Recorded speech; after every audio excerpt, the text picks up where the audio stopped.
काल लोकसभेमध्ये एक राष्ट्र एक निवडणूक या संदर्भातलं विधेयक मांडलं गेलं।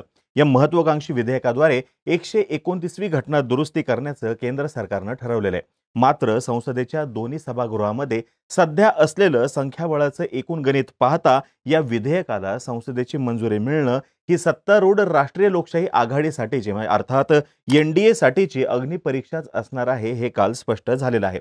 कारण हे विधेयक लोकसभेमध्ये सादर करण्याला परवानगी देण्यासाठी 269 खासदारांनी मतदान केलं, तर ते मांडलं जाऊ नये यासाठी 198 जणांनी विरोधामध्ये मतदान केलेलं आहे। या महत्त्वाच्या विधेयकावरती केवळ मतदानच करून भागणार नाहीये, तर सरकारकडे बहुमत असणं सुद्धा गरजेचं आहे।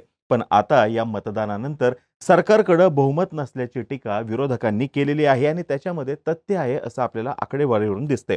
सध्या लोकसभेमध्ये भाजपच्या NDA कडे 292 तर इंडिया आघाडीकडे 240 सदस्य आहेत आणि वन नेशन वन इलेक्शन किंवा एक देश एक निवडणूक एक राष्ट्र एक निवडणूकच्या इंट्रोडक्शनसाठी 272 इतक्या सदस्यांच्या बहुमताची गरज होती, पण प्रत्यक्षामध्ये मतं पडली 269। विशेष म्हणजे व्हीप जारी होऊन सुद्धा भाजपचे 20 खासदार लोकसभेमध्ये गैरहजर राहिल्यानं चर्चांना उधाण आलेले।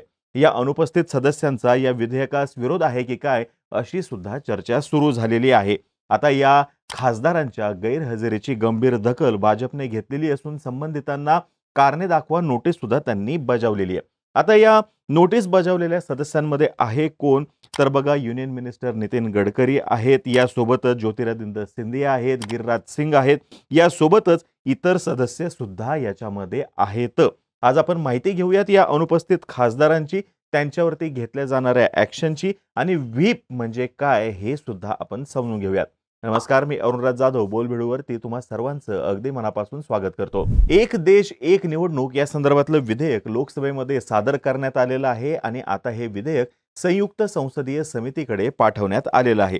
हे विधेयक सभागृहामध्ये सादर करण्यासाठी काल मतदान घेण्यात आलं। यात भाजपच्या बाजूने 269 आणि विरोधामध्ये 198 मतं पडली।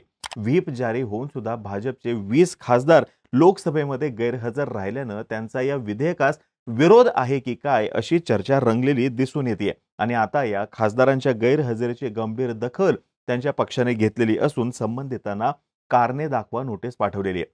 संसदेमध्ये बहुमतासाठी 272 खासदारांची आवश्यकता होती, परंतु या विधेयकावरती 269 खासदारांचं सरकारला समर्थन मिळालेलं आहे। म्हणजेच बहुमताचा जो आकडा आहे म्हणजे गरजेचा नव्हता, तरी सुद्धा त्यांची एक परीक्षा म्हणून तो आकडा काही त्यांना गाठता आलेला नाही आणि हा एकूणच विषय आता भाजपसाठी टेन्शन वाढवणारा आणि धोकादायक आहे। या विधेयकाचं महत्त्व ओळखून भाजपने आधीच लोकसभेतील त्यांच्या सर्व खासदारांना 3 लाईनचा व्हीप जारी केलेला होता। काल सुद्धा आपण त्याच्याविषयी बोललेलो होतो। त्यामध्ये 17 डिसेंबर 2024 रोजी सभागृहामध्ये उपस्थित राहणं बंधनकारक असल्याचं सुद्धा त्यांनी स्पष्टपणे सूचित केलेलं होतं। आता ज्योतिरादित्य सिंधिया, CR पाटील, भागीरथ चौधरी, जगदंबिका पाल, शांतनू ठाकूर, BY राघवेंद्र, विजय बागेल, उदयनराजे भोसले, जयंत कुमार रॉय, जगन्नाथ सरकार हे सदस्य अनुपस्थित राहिल्याचं दिसून येते।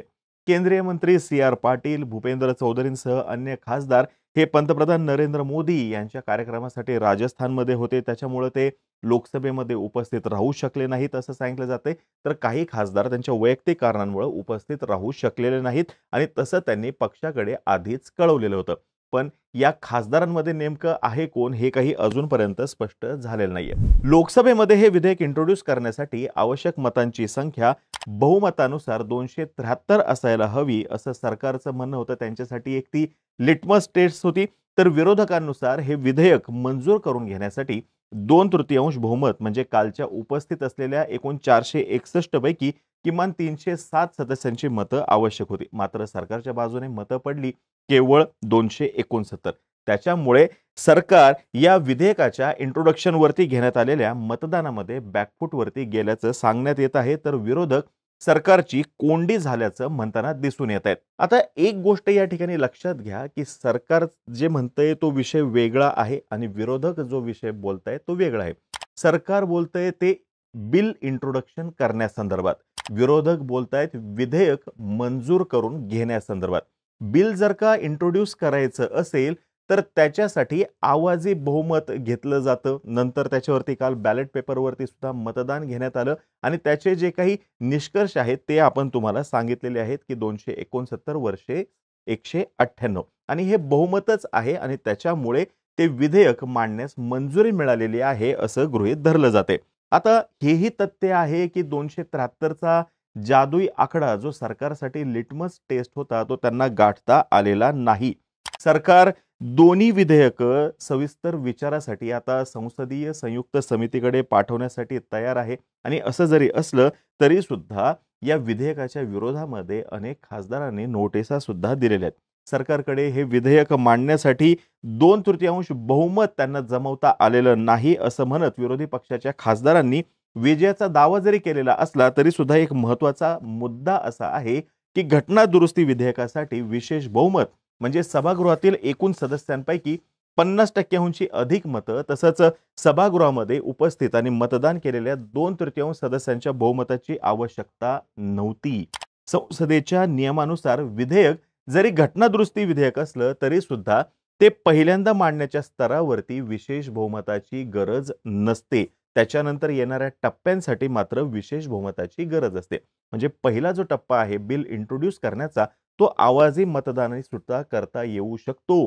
पण पुढचे जे टप्पे आहेत तिथं विशेष बहुमताचा जो काही रूल आहे, जो काही नियम आहे तो पाळावाच लागणार आहे. संविधानामध्ये दुरुस्ती करण्याचा संसदेचा अधिकार जो आहे तो कलम 367 मध्ये दिलेला आहे. त्याच्यानुसार घटना दुरुस्तीची प्रक्रिया कोणत्याही सभागृहामध्ये विधेयक मांडून सुरू करता येऊ शकते. म्हणजे लोकसभेत सुद्धा ते विधेयक मांडता येऊ शकतं किंवा राज्यसभेमध्ये सुद्धा ते विधेयक मांडता येऊ शकतं आणि हे विधेयक बहुमताने मंजूर करायचं असतं. म्हणजे काही साध्या बहुमताने सुद्धा करता येतात, काही विशेष बहुमताने करता येतात.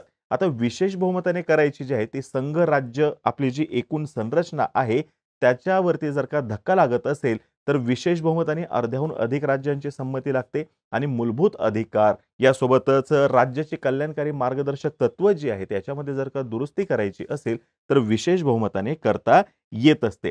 याच्यानंतर म्हणजे ही सर्व प्रोसेस झाली. साधं बहुमत असेल, विशेष बहुमत असेल किंवा विशेष बहुमत अधिक अर्ध्याहून अधिक राज्यांची संमती जर का असेल त्याच्यानंतर ते विधेयक राष्ट्रपतींसमोर सादर केलं जातं आणि मग त्याचं कायद्यामध्ये रूपांतर होतं राष्ट्रपतींची सही झाल्यानंतर.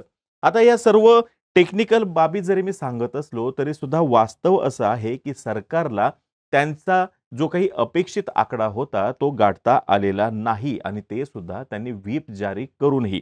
आता हे व्हीप असतो काय तर व्हीप म्हणजे पक्षादेश असतो. पक्षाची शिस्त सुद्धा असते. पक्षाने एखादं विधेयक किंवा मुद्द्यावरती सभागृहामध्ये काय भूमिका घ्यायची याबद्दल घेतलेला निर्णय पाळण्याचा आदेश जो दिला जातो त्यालाच व्हीप असं म्हटलं जातं. मराठीमध्ये त्याला प्रतोद असं सुद्धा म्हटलेलं आहे. व्हीप हा त्या राजकीय पक्षाचा अधिकार असतो आणि कार्यकारी विधिमंडळात पक्षातील शिस्त तो सुनिश्चित करत असतो. म्हणजे बघा सभागृहाचा नेता असतो, विरोधी पक्षांचा नेता असतो, तसंच त्या पक्षाचा स्वतःचा असा व्हीप सुद्धा असतो. सभागृहामध्ये त्या पक्षाची शिस्त मेंटेन करणं, एक पर्टिक्युलर प्रोग्राम जो आहे तो प्रोग्राम पूर्णत्वास नेणं ही प्रमुख जबाबदारी त्यांच्याकडे असते. आता पक्षाच्या सदस्य म्हणून एक वेगळी भूमिका असू शकते आणि फक्त सदस्य म्हणून एखाद्या सदस्याची वेगळी भूमिका असू शकते. पण सभागृहामध्ये पक्षाची जी भूमिका आहे तीच भूमिका सदस्याने घेणं अपेक्षित असतं आणि त्याच धोरणानुसार त्यांनी मतदान करणं अपेक्षित असतं आणि म्हणूनच हा व्हीप जारी केला जातो. व्हीप एक प्रकारे पक्षाच्या सदस्यांना एखादी ठाम भूमिका घेण्याचे आदेश देतो. आपल्या पक्षाच्या सर्व खासदारांवरती नियंत्रण ठेवण्याचं काम हे व्हीपद्वारे केलं जातं. लोकसभा असू द्या किंवा विधानसभा असू द्या, एखाद्या महत्त्वाच्या विषयावरती मतदान जर का व्हायचं असेल तर सरकारच्या वतीने त्याच्या बाजूने मतदान करण्यास सांगितलेलं असेल किंवा विरोधात मतदान करण्यास सांगितलेलं असेल तर त्या संदर्भातला व्हीप त्या पक्षाला जारी करता येतो.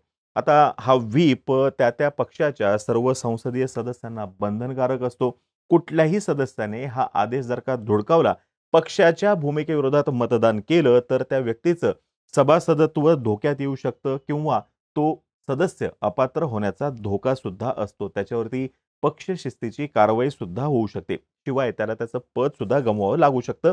त्याच्यामुळं आपले आमदार आणि खासदार फुटू नयेत म्हणून महत्त्वाच्या अशा निर्णय प्रसंगी राजकीय पक्ष त्यांचा व्हीप जारी करत असतात.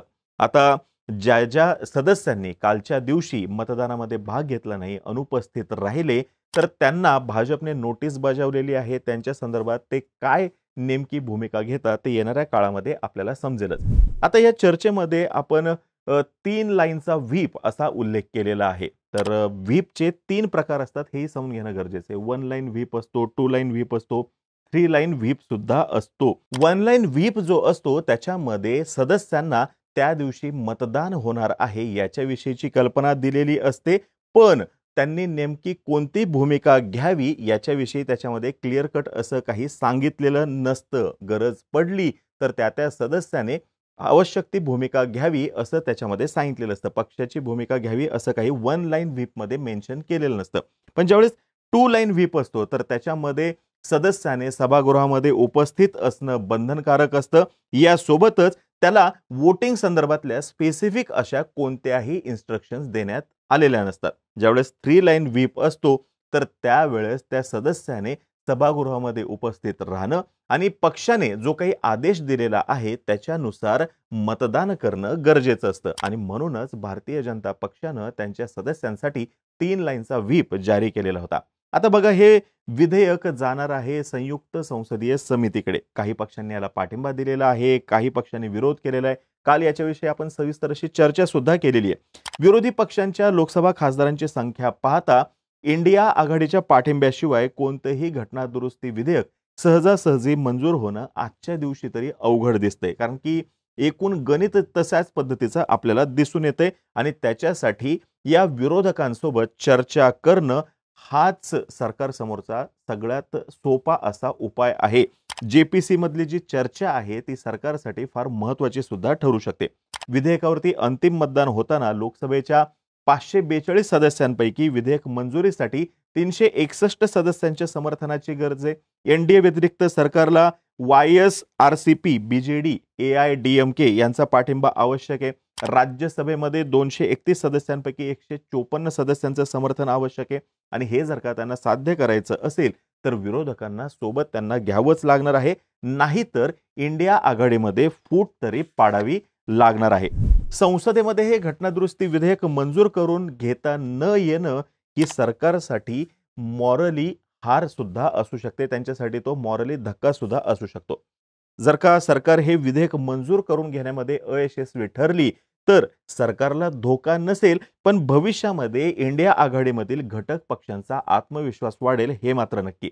गेले 10 वर्ष संसदेतील बहुमताच्या जोरावर जवळपास सर्व विधेयक मंजूर करून घेणाऱ्या भारतीय जनता पक्षातील नेतृत्व गुणांची आणि संसदीय चातुर्याची वन नेशन वन इलेक्शन विधेयक परीक्षा घेणार हे आता स्पष्ट होत चाललेलं आहे आणि 2029च्या ऐवजी 2034ची चर्चा जोर धरू लागलेली आहे. आता ही माहिती जर का तुम्हाला आवडली असेल खाली कमेंट बॉक्समध्ये नक्की सांगा. तोपर्यंत आम्हा सर्वांची व्हिडिओ जास्तीत जास्त लोकांपर्यंत पोहोचवा आणि चॅनलला सबस्क्राईब करायला थोडं विसरू नका. धन्यवाद.